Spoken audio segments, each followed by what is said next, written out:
England আর হাল্যান্ডের। আমি বললাম, England Haaland নাই আমার সাথে এর স্টুডিওর বাইরে যখন আজকে খেলা নিয়ে কথা, ও কার কার খেলা আছে বলতে একটা হয়ে গেল স্পেন বেলজিয়াম, আর একটা আমি বললাম প্রথম খেলাটা ইংল্যান্ড আর বললো ইংল্যান্ড আর হাল্যান্ডের। আমি বললাম ইংল্যান্ড হাল্যান্ড না, ইংল্যান্ড আর নরওয়ের খেলা ছিল।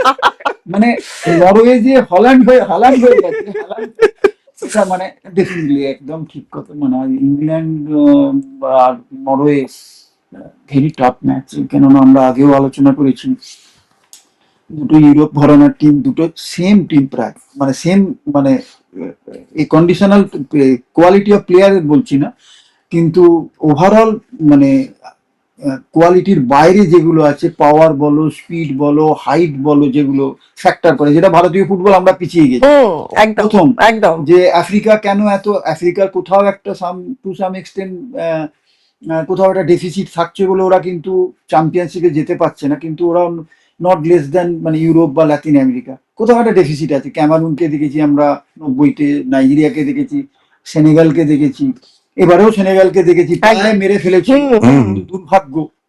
যাই হোক, সেইখান থেকে কিন্তু এই দুটো টিমই কিন্তু ওইটা বরং নরওয়ে আরো বেশি পাওয়ারফুল দেন মনে হচ্ছে ইংল্যান্ড, এরকম মনে হচ্ছে আমার খানিকটা।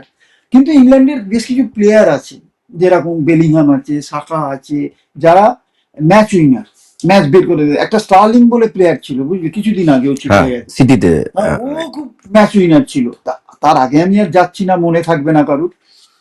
তো হ্যারিকেন তো স্কোরার আছে, কিন্তু ওদের একটা প্লেয়ার অক্সিজেন, ওরা টোটাল ফুটবলটা খেলছে একটা প্লেয়ারকে সামনে রেখে, যে অক্সিজেনটা দিয়ে যাচ্ছে, দ্যাট ইজ সবাই আমরা জানি হাল্যান্ড।